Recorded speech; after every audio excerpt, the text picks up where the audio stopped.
Professor Kersey is an educationalist, a clergyman, and also a classical musician as well, a gentleman of quality, and we're very pleased to have him along today. So can I ask Professor Kersey to come up and give a speech to the British Democrats? Thank you.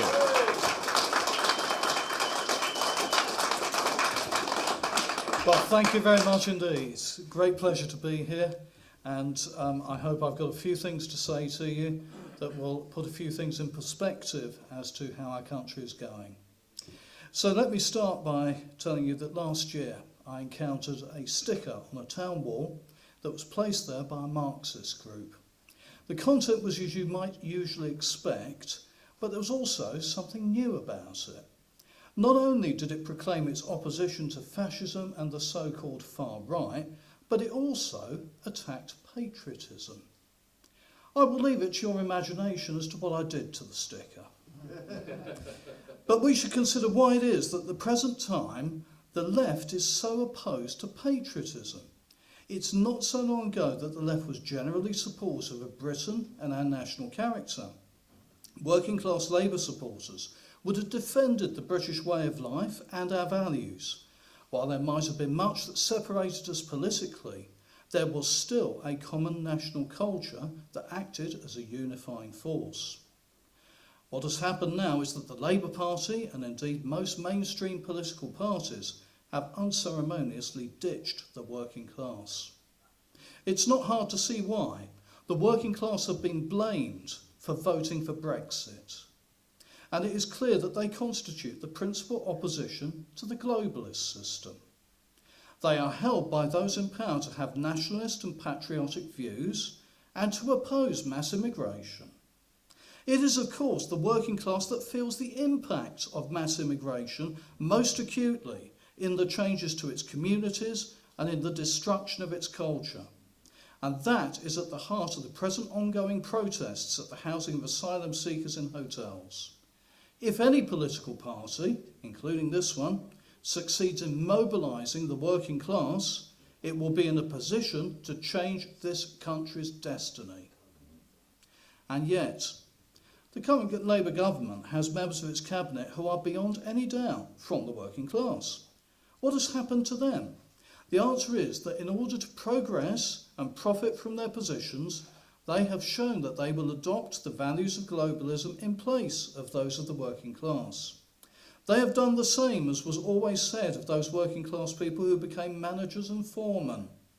As soon as that promotion came along, their personal interest was put ahead of any kind of class solidarity.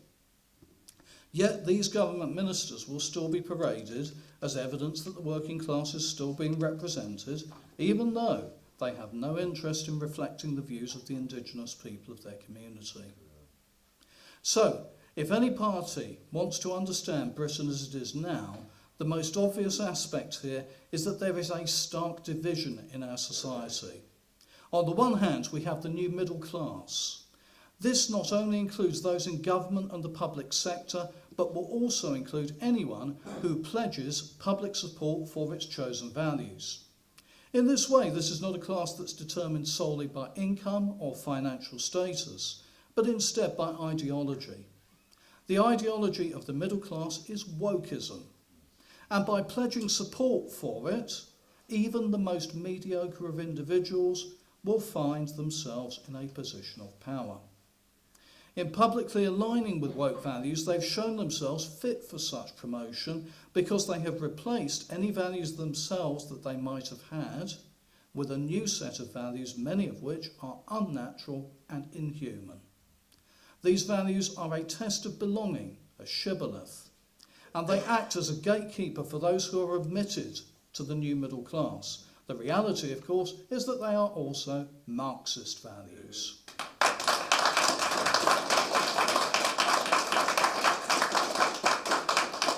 Almost all of our public institutions, including government, have been taken over by a post-Marxist ideology that looks to the middle class rather than to the proletariat to spread itself. By devolving power to quangos and other unelected bodies, and by creating a charity sector that is allowed to lobby politicians, the New Labour project ensured an open door to Marxist infiltration It is now endemic in every sector. And on the other side of the divide is the traditional indigenous working class of our country. They form a numerical majority, but they have been progressively disenfranchised by those in power. If we go back only 20 years, we could still find a recognisable British working class culture. It was lively, varied and visible in homes, communities, and as the basis for a great deal of media content. It probably found its truest expression in our pubs, which were centres both for community engagement and for the building of solidarity through the sharing of common views.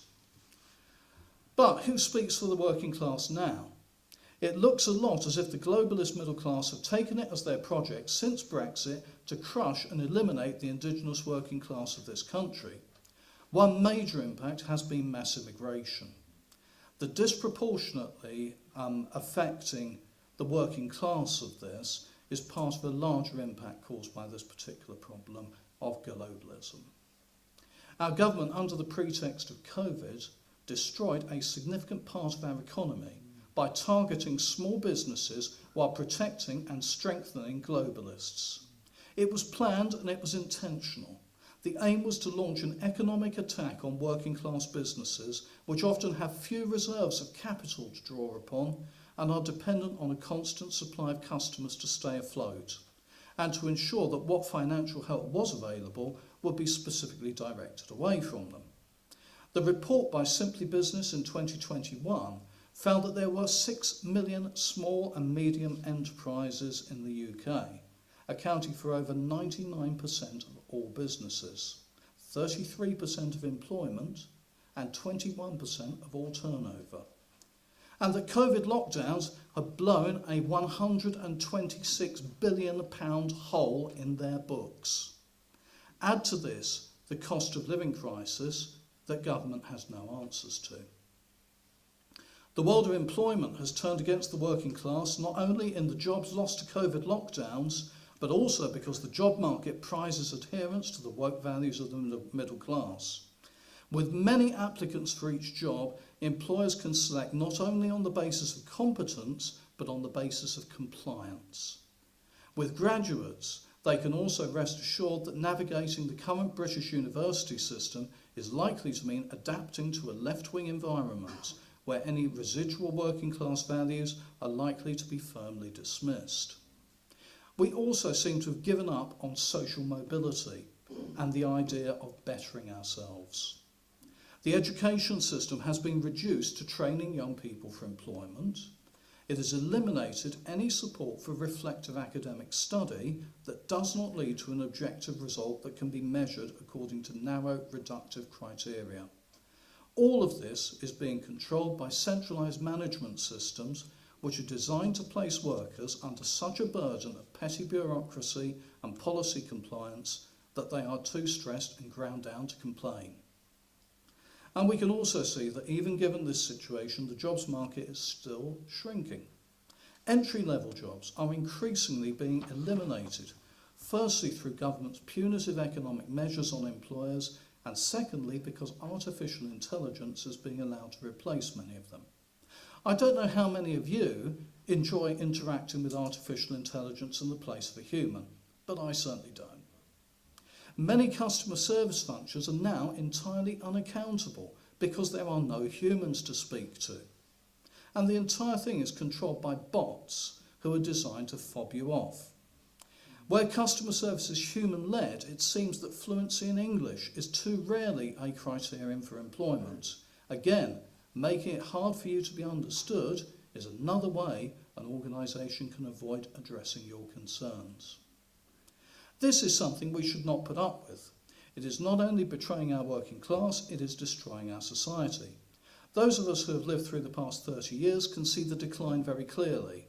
Those who have arrived here more recently through mass immigration are not likely to complain against the political establishment, but rather to support a system that continues to be strongly biased in their favour.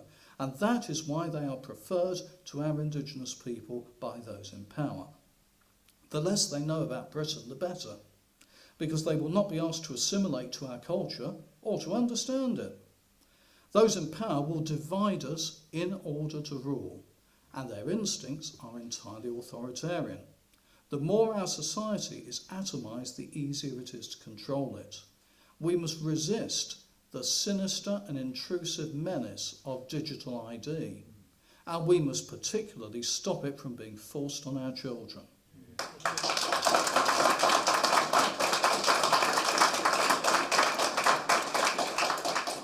So what can we do to reverse this decline? The first thing to say is that we can indeed reverse it, even though every aspect of the establishment, including both the mainstream and social media, will tell us that it's impossible.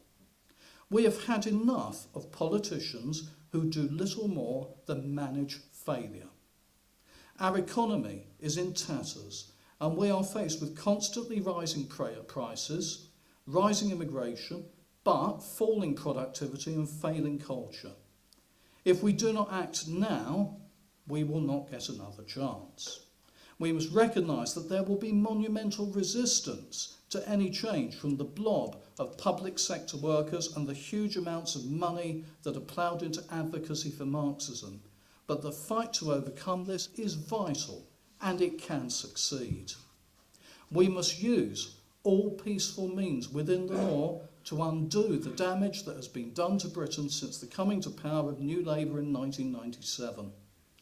That is not to say there were not problems before then, but that date saw an acceleration of the leftist takeover of Britain and put in place the measures that would make that possible, destroying the constitutional basis of our nation. If every piece of legislation passed since 1997 was simply abolished by a nationalist government, we would be the better for it.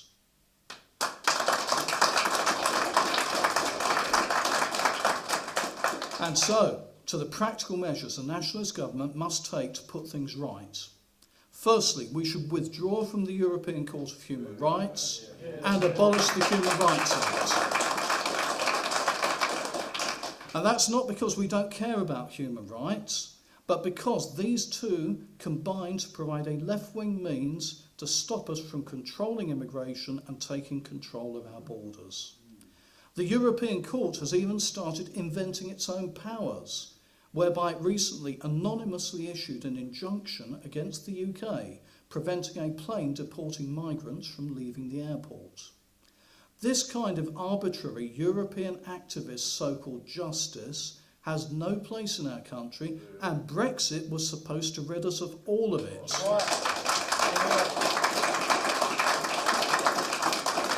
And make our own courts sovereign rather than subject to the oversight of foreign powers. We do not need the European Union to impose its view of human rights on us. Britain taught the world about human rights, and our record on that issue, though not spotless, is nevertheless one we can look back on with pride. We then need to withdraw from the Refugee Convention of 1951.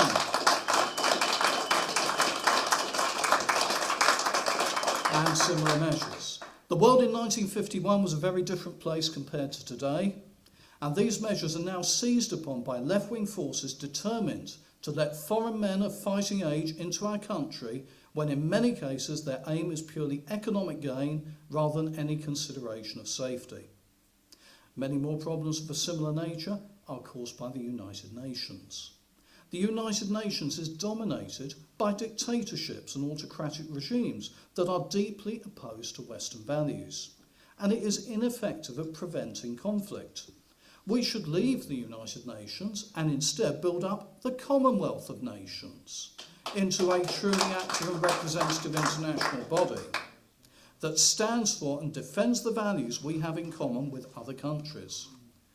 And lastly on this, we need to make a fundamental change to the way our country sees its mission. We need to make it clear that in all major political decisions, the national interest comes first. Yeah.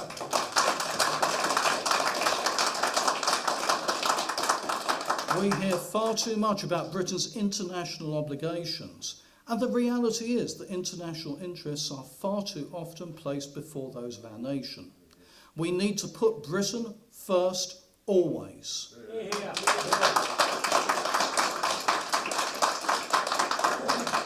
That need not mean complete isolation, but it does mean that we should never be dominated by foreign powers. Our foreign policy must be decided in our own nation's best interests, and we must not become involved in foreign conflicts except where British interests are threatened. Our defence policy should be focused on exactly that, the defence of Britain and the British overseas territories, and not on involvement in foreign wars. We also need to reset our justice system. The House of Lords should once again become our highest tribunal, because Parliament is the servant of the people and it should remain supreme, not the courts. Decisions taken democratically in Parliament by elected politicians should not be subject to judicial review, which simply obstructs the passage of legislation. A US-style Supreme Court is entirely un-British. We need to bring back the law lords, who Tony Blair abolished without any good reason. We also need to return to the system of appointing judges that we had before Tony Blair, who handed that responsibility to a quango, the Judicial Appointments Commission. Any quango is likely to become dominated by leftist views.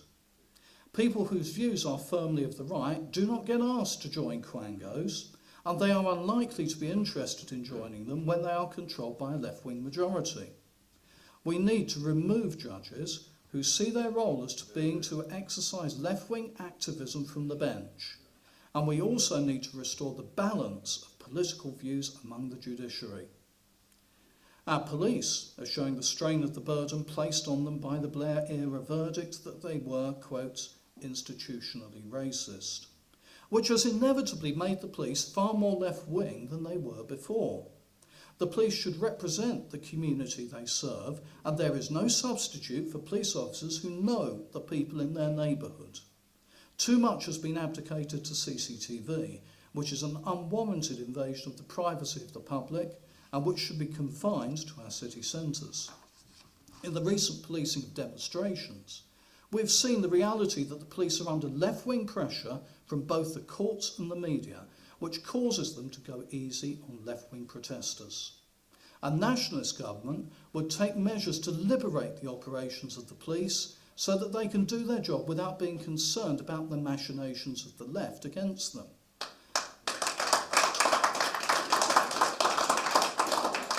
The job of the police also needs to become much more locally centred. It should be concentrating on restoring law and order in our towns and cities and ensuring that our women feel safe to walk the streets without being threatened.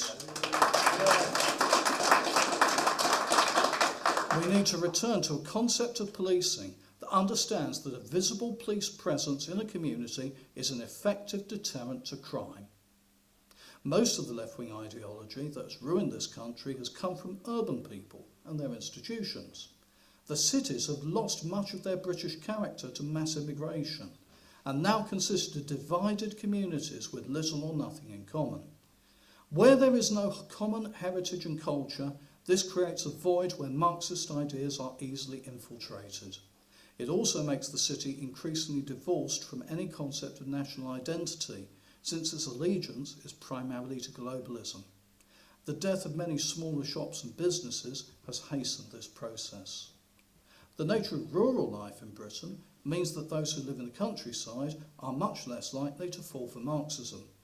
This is largely because country life is rooted in the real and the practical, and its closeness to nature means that it is not given to artificial constructs such as postmodernism, gender identity and critical theory. This is a principal reason why the current establishment hates the countryside and its people. The family tax on farms, building houses on farmland, and the crushing weight of bureaucracy on agribusiness is indicative of this. Our government must also take immediate steps to uphold freedom of speech in this country. The past decades has seen a great restriction on the freedom of speech, where what is said is deemed to have given offence to someone. Our laws should not recognise a right not to be offended. Unless what is being said is directly inciting violence, it should be fully legal. And this does include the burning of religious books of any kind. The politics of offence have almost completely killed off what was a strong and living legacy of radio and television comedy that was often irreverent and at times included strong elements of black humour. Now we are left with comedy that is deliberately neutered so as not to offend anyone who regards themselves as protected by law, and that far too often simply presents a leftist perspective in order to play it safe. We need to return to a position where comedy and satire are free to flourish, because they are key to our country's culture and indeed to its very survival. It is truly said that the first thing a British person is likely to do when faced with dire peril is to make a joke. That approach got us through 2 world wars, and we need it now.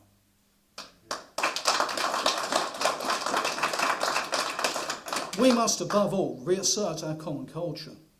If anything is part of the enormous variety that is the British heritage, we must cherish it and promote it as much as we are able ahead of globalist mass culture. Reasserting our culture does not mean only that we celebrate its past, but that we nurture its present and future. To do this, we do not need to abandon online culture, but we should never allow the internet to take over completely. And we must look back on Britain's history with justifiable pride. Our nation's past is not faultless, but it is full of glory and achievements that we should celebrate.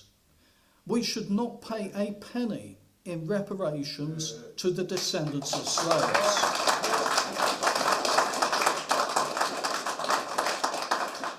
White people were also sold into slavery, the difference being that few of them were allowed to leave descendants. And one of the greatest things in the British character is the amateur spirit. The contribution made to our culture by those who were not making money from it has been enormous. Whatever your interests in British culture may be, I urge you to do as much as you possibly can to keep those interests active and to share them. Related to this is the need to reassert the masculine in our culture. Men have been hit hard by the nature of the changes in our society over the last 30 years, which, whatever their intentions, have generally been against their interests. We need more attention to be paid to reversing the underperformance of white boys in our education system.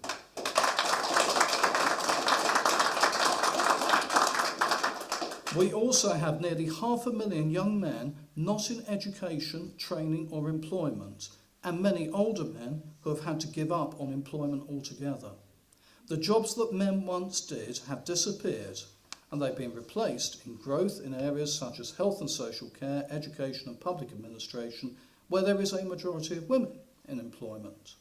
Industry and manufacturing, which once employed a majority of men, have virtually disappeared. In addition, women have been introduced to traditionally male spaces where it would have created outrage had men been introduced to similar female-only spaces. We need to get back to a position where it is acceptable for men to have their own spaces apart from women, just as it is acceptable for women to have their own spaces apart from men. We should not allow gender politics to confuse these issues, because the Supreme Court has ruled very clearly on the application of the law in that area. Men and women are equal, but different.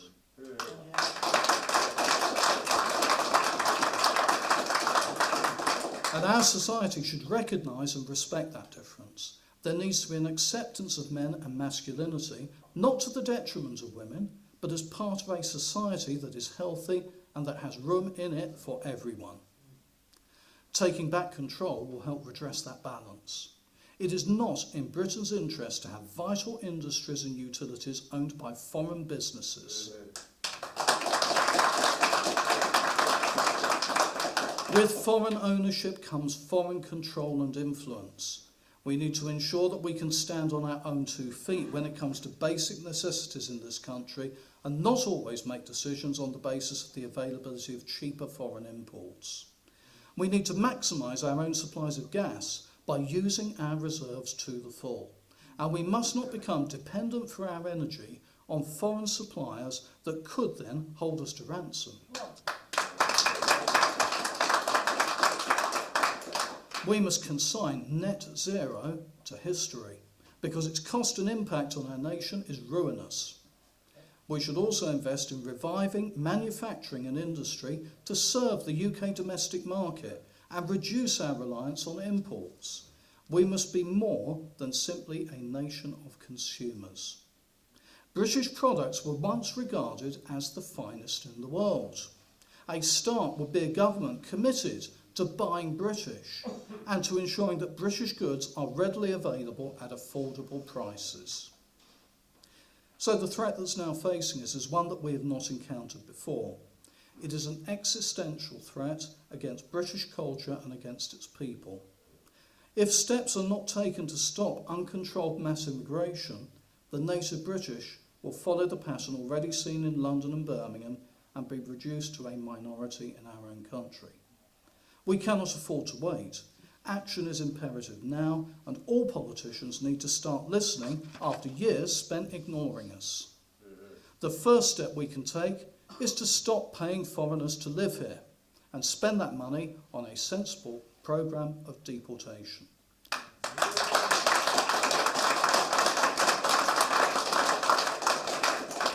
£10 billion of universal credit went to non-UK citizens in 2024.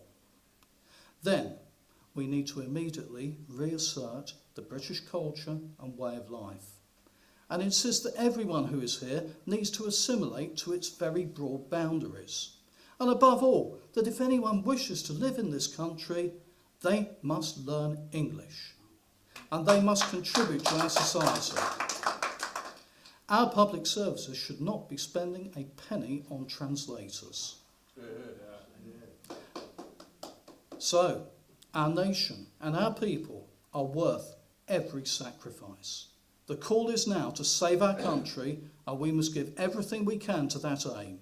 In doing so, we must be prepared to see beyond boundaries and work with all who support this cause, and together we can win our Britain back. Thank you.